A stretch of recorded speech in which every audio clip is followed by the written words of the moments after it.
número 2.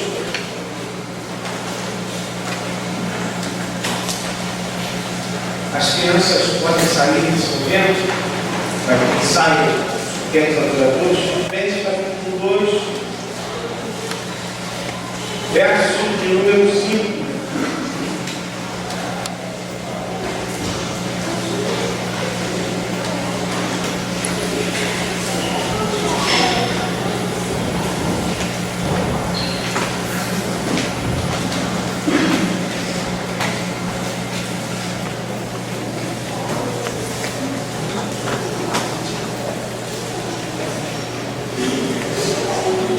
Filipenses capítulo número 2, verso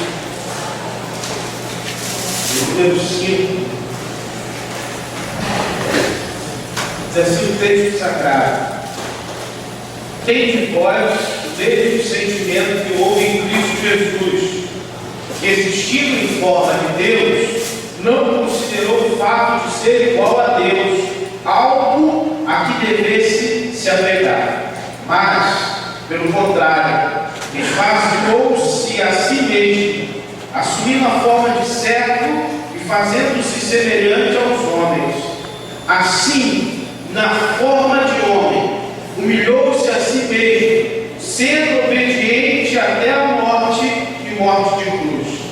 Por isso Deus também o exaltou com soberania e lhe deu o nome que está acima de qualquer outro nome, para que ao nome de Jesus se dobre todo o joelho dos que estão nos céus e na terra e debaixo da terra, e toda língua confesse que Jesus Cristo é o Senhor, para a glória de Deus Pai.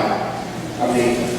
Deus abençoe sua palavra. Nós temos estudado pela manhã, aos domingos, o livro de Filipenses, e coube a nós nessa manhã estudar esses 6 versos que o texto sagrado nos apresenta. Eu queria lembrar aos irmãos, de modo rápido, o que nós temos falado no domingo pela manhã. Nós temos ensinado aos irmãos que a carta que Paulo escreveu aos Filipenses foi uma carta chamada Carta da Prisão. Paulo estava preso quando emitiu a carta aos Filipenses. A carta aos Filipenses é um documento chamado, na história da igreja, como a Carta da Alegria, porque várias vezes o apóstolo Paulo repete a expressão regozijai-vos, alegrai-vos, outra vez vos digo, regozijai-vos no Senhor. E aí apresenta de modo muito nítido o que o apóstolo Paulo está querendo dizer àqueles irmãos que estão sendo perseguidos. A igreja de Filipenses, desde o seu nascedor, quando Paulo aprontou, começa a ser perseguida e começa a resistir às perseguições que o Estado faz sobre ela e os poderes religiosos.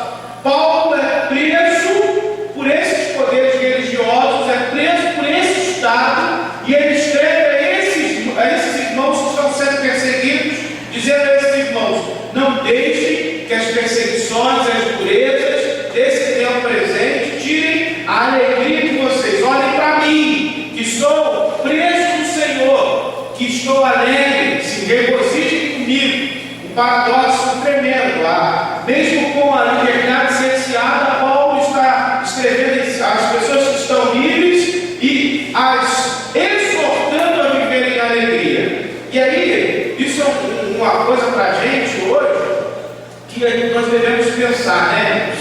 Tem muitas pessoas que vivem alegres de acordo com o seu momento de vida, não é? Se você está com dinheiro, eu estou bem. Se eu estou com saúde, eu estou bem. Se eu estou bem com a minha mulher, eu estou bem.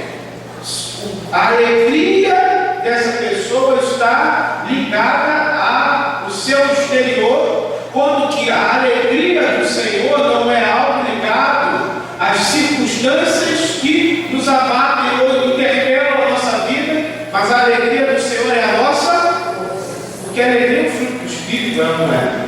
A alegria é o estado, é como nós nos encontramos, porque em nós habita o Espírito, e se em nós habita o Espírito nos dá alegria mesmo quando nós estamos passando por um momento. E percebam que estar alegre, estar contente, se regozijar no Senhor, não quer dizer que você não possa ficar triste. Dá um paradoxo nisso para mim.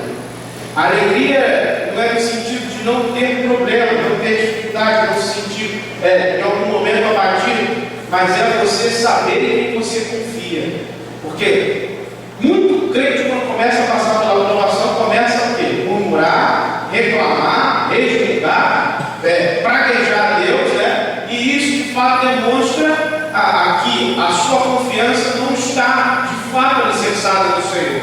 Porque quando confiamos no Senhor, independente das circunstâncias, sabemos que o nosso Redentor vive e Ele se levantará ao nosso favor. Não é isso que Jó falou. Jó perdeu os filhos, Jó perdeu tudo que tinha, mas a expressão dele, a sua esposa é essa, a sua convicção de fé é essa. Eu sei que o Redentor vive, ponto. Não tem vírgula. Mas se eu perder mais alguma coisa, mas se não, é ponto. Meu Redentor vive.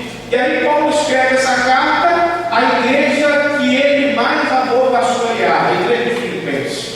A igreja que conseguiu conquistar o coração do apóstolo Paulo. É a única carta do Novo Testamento que não tem nenhuma repreensão à igreja. Que coisa linda isso, ele escreve exortando os irmãos a viver a vida cristã, mas não tem uma correção doutrinária, não tem nada que viesse de alguma forma se comparar com as outras igrejas. Paulo escreve uma carta de amor a essa igreja. No capítulo 2, ele começa a falar sobre o que poderia trazer problemas a essa igreja. A primeira coisa que ele aponta é a questão da desunião, da falta de unidade, como nós falamos no domingo passado. A falta de unidade pode trazer problemas a qualquer organização.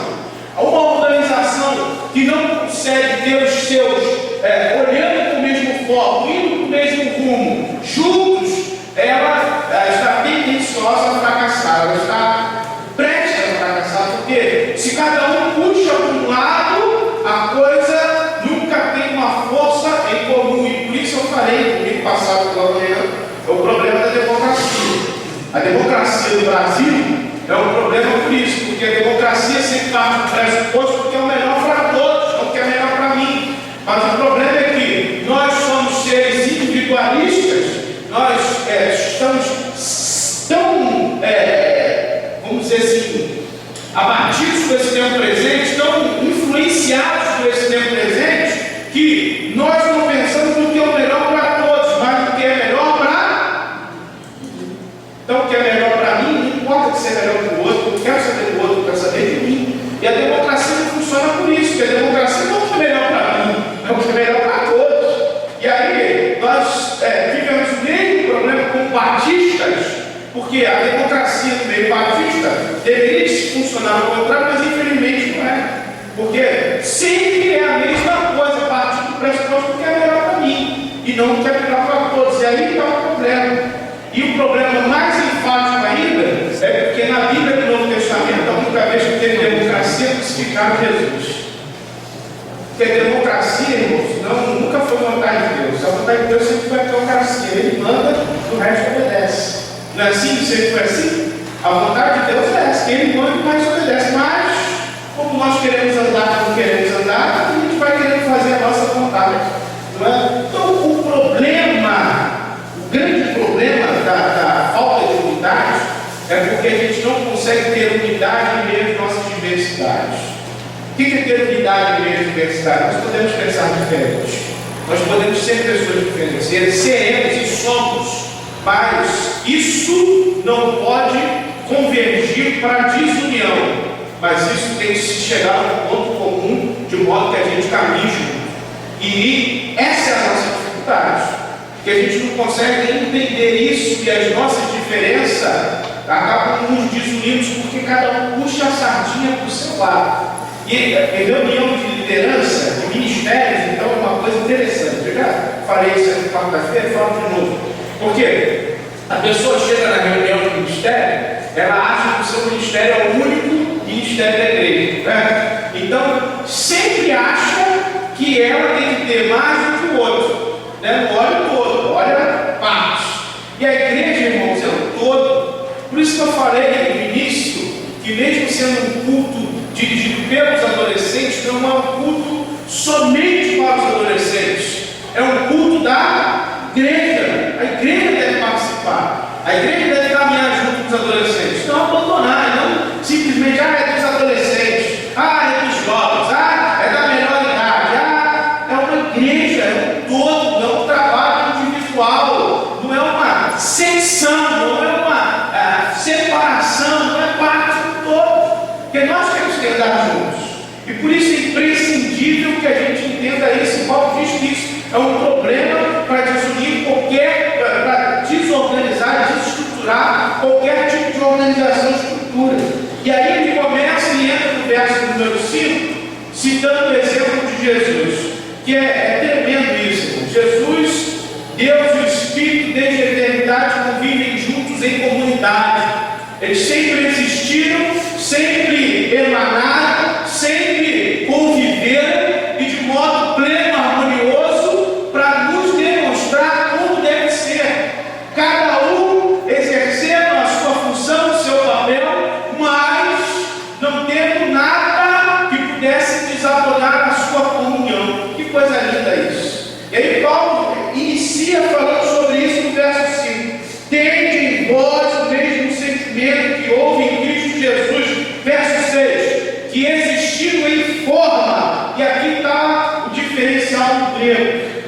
O grego é de uma particularidade, de uma riqueza tremenda nesse sentido, porque a palavra forma, para cada português, ela não tem a conotação do texto original que é dado. A palavra forma é forma. Quando a gente fala forma, é algo que está ali, uma forma de bolo, é uma forma para dar forma ao bolo. Não tem outra palavra, mas no grego não existem duas palavras para quando se quer falar sobre forma. A primeira delas, a morfe, ou da onde vem a palavra do nosso vocabulário, morfologia, né? Morfe quer dizer a essência do ser. Por exemplo, um bebê, um menino, um adolescente, um homem, um idoso, eles possuem a mesma morfe. Todos eles são homens. A essência é igual. Mas existe outra palavra, a palavra que quer denotar o sentido, da aparência. A palavra da aparência, esquema, do grego, é a palavra que demonstra a aparência, a forma exterior. Por mais que o homem, o idoso, o jovem, o adulto tenha a mesma morfe, eles não têm o mesmo esquema, aparência. O que Paulo usou quando escreveu esse texto foi a palavra morfe. Ele não disse que Jesus tinha a mesma aparência física de Deus.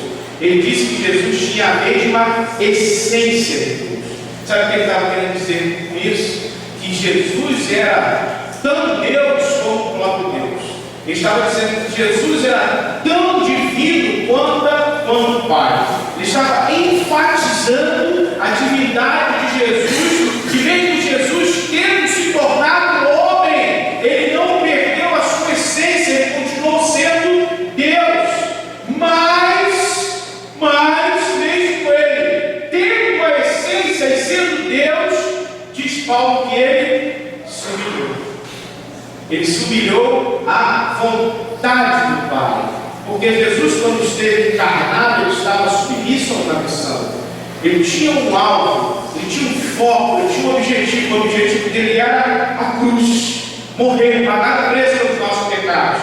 E por isso que as pessoas às vezes confundem quando Jesus fala que ele nem mesmo sabia o tempo e a hora que ele iria voltar. Porque Jesus não era inferior ao Pai, mas Jesus, de igual forma ao Pai, ele sabia, mas não cabia a ele entender sobre essas coisas, porque ele estava focado na sua missão. Ele não queria saber das minúcias, ele queria saber da cruz. Vocês estão querendo saber de coisas que não cabem a vocês saber. Eu tenho um foco, eu tenho um objetivo, eu tenho uma missão. Ele se humilhou para isso. E diz o texto, e aí entra a palavra que os estudiosos gostam, Jesus se esvaziou, mesmo sendo Deus. Aí a palavra aparece de novo, forma, essência. Ele se esvaziou. A palavra do grego kenosis, a semelhança de como a gente toma, por exemplo, uma água, pega uma jarra de água, esvazia ela, derrama no copo. A água que estava na jarra passa no copo e a jarra fica vazia. Paulo diz que Jesus fez isso.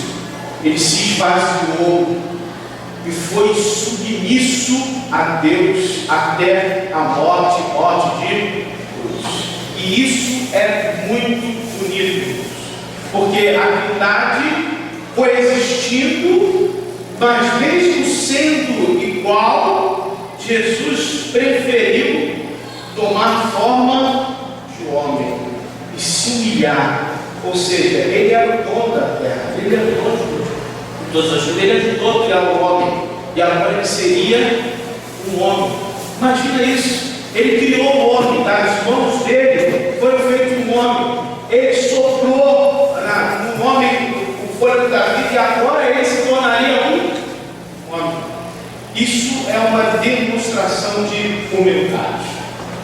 Por isso que Paulo diz: tende em vós o mesmo sentimento que houve em Cristo, tende em vós.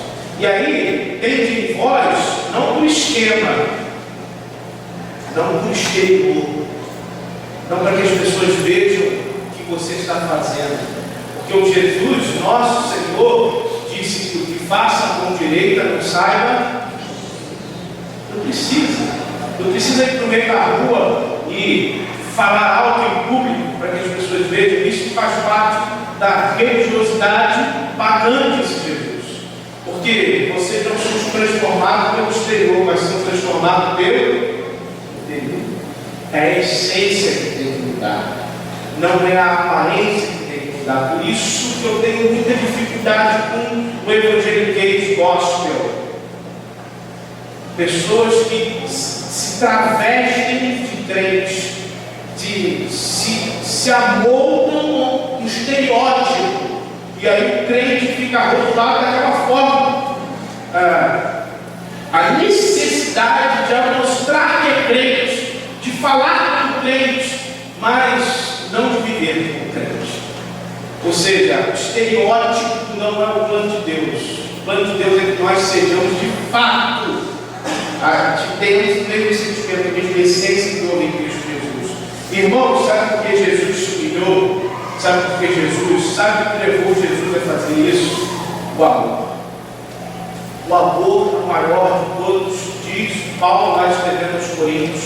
Foi o amor que levou Jesus a tomar a posição que ele tomou. E aí, eu falei isso na pastoral. Nós vivemos uma sociedade que está sendo influenciada desde o século XIX, por uma filosofia que começou com Descartes, quando ele expressou: penso, logo existo. A ergo sum, a ideia de que eu sou o centro e não Deus, a ideia de que eu posso. E aí começa a humanidade a sair da ideia do coletivo e a se tornar individualista, rumando os meus próprios interesses. Eu tiro Deus do centro da minha vida e coloco o eu no centro da minha vida. Eu tiro a comunhão, a comunidade e enfatizo o indivíduo. E aí nós vivemos numa sociedade extremamente egoísta, individualista, extremamente voltada para os seus próprios interesses. Nunca o provérbio popular foi tão bem dito quanto em nossos dias, né? Farinha pouca, meu pirão primeiro. Nunca, porque hoje é o que nós temos. E meus irmãos, nós não podemos, como cristãos, nos amoldarmos aos valores desse tempo presente. Não podemos tomar a forma, a morte desse tempo presente, deixar que nosso coração tenha esse tipo de sentimento. A gente não pode olhar para o irmão que está passando por alguma dificuldade e fingir que não vê. Porque o que a palavra nos diz é: se nós não amamos os nossos irmãos que vemos, como podemos amar a Deus que não vemos? Nós não podemos olhar as coisas ao nosso redor e fingir que não estamos vendo. Nós não podemos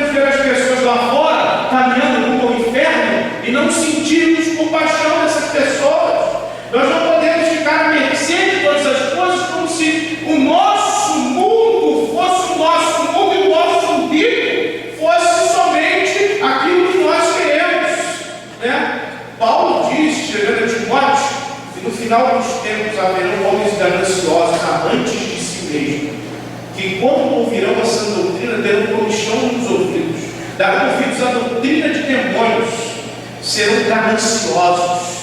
Irmãos, nós chegamos nesse dia. Nós chegamos nesse dia. Porque hoje, isso, a maioria absurda está mais preocupada em ter uma boa vida financeira, está mais preocupada em ter um bom carro, uma boa casa, uma bom tudo, mas não está preocupado em olhar lá para fora e ver que as pessoas estão indo para o inferno. Mas não está preocupado em olhar para o lado e sentir falta de um irmão que não vem às vezes 2, 3, 1 mês, 2 meses, e na hora a gente fala assim, o irmão vem, poxa, o irmão vem 2 meses, não mais. 2 meses. E aí a gente sente naquela hora, porque o cara não está bem, quando o cara chega aqui e dá aquela, né? Poxa, o irmão está sumido. Mas por que o irmão está sumido? Você foi lá saber que o irmão estava sumido? Você ligou para o irmão para saber que estava sumido? Você amou o irmão para saber o que foi? Porque nós temos problemas, nós somos seres humanos e todos nós estamos à mercê disso, mas como comunidade a gente tem que carregar os fardos uns dos outros, a gente tem que fortalecer uns aos outros, a gente tem que caminhar uns com os outros. E aí, irmãos, entra o amor. Aí entra o amor. Se não houver em nós esse sentimento que norteia isso, aí fica a grande pergunta. O nosso encontro com Jesus mudou nosso esquema ou mudou a nossa morte? Mudou a nossa aparência, a nossa fala ou mudou o nosso coração?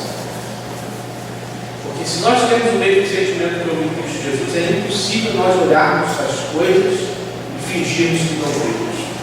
É impossível. Paulo termina esse texto falando algo interessante.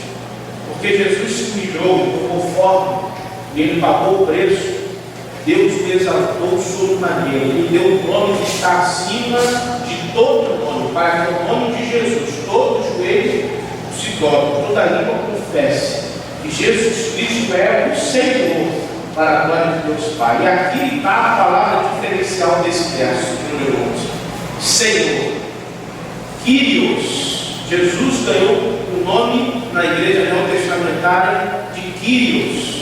A palavra Kyrios era usada para quando falasse do imperador, era usada para quando falasse de algum deus grego, era usada somente dessa forma. Só que o imperador era senhor, tinha domínio sobre o Estado, mas não era capaz de sair do seu trono e vir até os pobres e alimentar os pobres. Ele não era capaz de sair do seu trono e ir até as prostitutas, abraçar as prostitutas. Os deuses mitológicos gregos nunca tomaram forma de homem como Jesus, nenhuma das mitologias, e quando tomaram forma, foi intemporário para se aproveitar da humanidade. E nunca para se humilhar a ponto de amar a humanidade. Diferentemente, tudo, Jesus se humilhou e abraçou a prostituta, abraçou o pobre, deu aquele marginalizado a chance de existir, e isso foi motivado por amor. Irmãos, nós devemos olhar o nosso Kyrios, nosso Senhor, e aí Jesus fala isso para os discípulos, lá em João capítulo de número 13, lá no texto. Vocês me chamam de Senhor e Mestre. Eu sou, vocês estão certos. Se eu sou, faço isso, sigam o meu exemplo. Irmãos, nós somos chamados por Jesus, não para olhar para esse tempo presente querendo ficar rico, não para chegar nesse tempo presente e querer ser dono de tudo, não para querer ficar conhecido pelo nosso nome estampado nas coisas, mas somos chamados por Jesus a nos humilhar, e em amor servir uns aos outros. E aí é o diferencial. Jesus disse que nós seríamos conhecidos quando nós nos amássemos uns. Jesus não disse que se nós construíssemos palácios faraônicos, o amor dele seria conhecido. Jesus não disse que se nós fôssemos ricos, o nome dele seria conhecido. Jesus não disse que se nós fizéssemos alguma coisa, fizéssemos muita coisa, o nome dele seria conhecido. Mas ele disse que se nós nos amarmos uns aos outros, as pessoas olharão para nós e terão vontade de ser de nós. Porque o amor de Deus vive em nós. E aí entra o sentido de coletividade, de comunhão, de comunidades. Nós amarmos uns aos outros, carregando fardo uns aos outros, chorando com os que choram, se alegrando com os que se alegram, perdoando uns aos outros, porque todos nós somos falhos, e em algum momento um irmão ou outro poderá ferir alguém, porque isso é natural, nós somos seres humanos. Mas o diferencial é o que nós fazemos com isso. Queria incentivar você nessa manhã, a você parar e pensar qual o sentimento que tem norteado a sua vida. O mesmo sentimento que houve em Cristo Jesus, ou o sentimento desse tempo presente? O sentimento de egoísmo, o sentimento de individualismo, o sentimento de enriquecimento, seja lá o que for, essa ganância que em nossos dias hoje se tem. Na sua cabeça.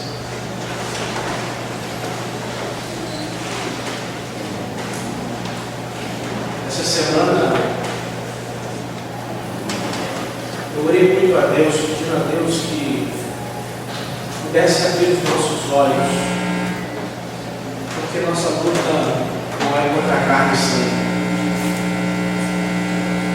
A nossa luta é contra o diabo e os seres celestiais.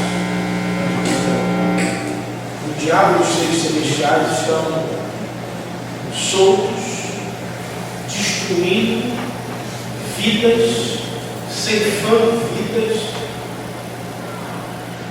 fazendo no nosso meio alvoroço, intrigas, fofocas, dissensões, facções. Isso tudo é obra do diabo.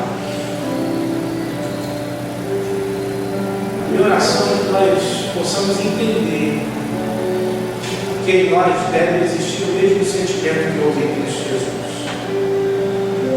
E nessa manhã, nós olharmos para o lado, sentimos falta de um irmão, possamos ligar para o irmão, possamos ir visitá-lo,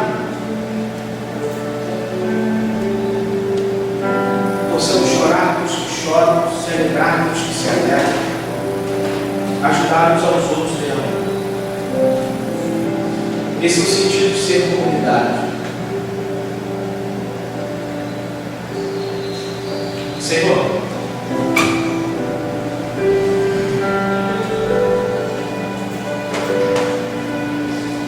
se há alguém de nós aqui, Pai,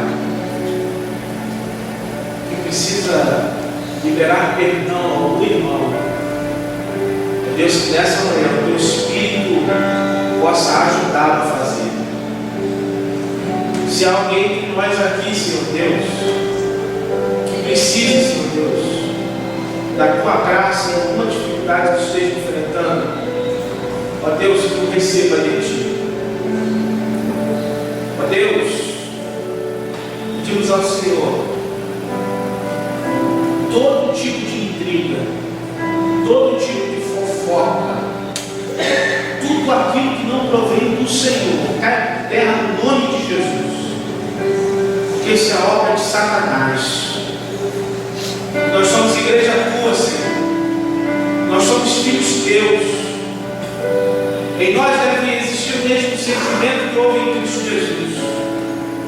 Ajuda-nos a olhar para o lado e ajuda os nossos irmãos a caminhar com um objetivo específico.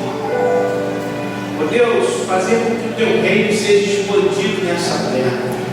Fazer com que o teu nome seja conhecido nessa terra. Meu Deus, para isso não importa que o nosso nome seja divulgado ou não. Não importa, Senhor Deus. O que importa é que o nome de Jesus receba a glória e a honra que Ele merece. Importa que Jesus seja conhecido em tudo e em todos. Importa que Jesus seja proclamado entre as nações, anunciado entre os perdidos, ó Deus, e crido por eles. Ajuda-nos em unidade, ó Deus, a termos o mesmo sentimento que houve em Cristo Jesus. O que mais permeou o coração de Jesus foi amor. Amor foi o combustível do coração de Jesus, Senhor. Foi o amor que o levou à cruz, foi o amor que o fez encarnar, o amor que o fez ressuscitar. O amor foi o combustível do coração do nosso Mestre. Nos ajuda a ter o mesmo sentimento de Jesus, a ter a mesma forma de Jesus, mas não uma forma exterior, não uma forma gospel, mas, ó Deus, um coração quebrantado e contrito, ao qual tu não desprezarás. Ajuda nas nossas limitações, Senhor. Somos humanos e às vezes podemos, de alguma forma, decepcionar as pessoas. Por isso, Senhor Deus, nos ajuda a quando errarmos, reconhecermos os nossos erros e pedirmos perdão.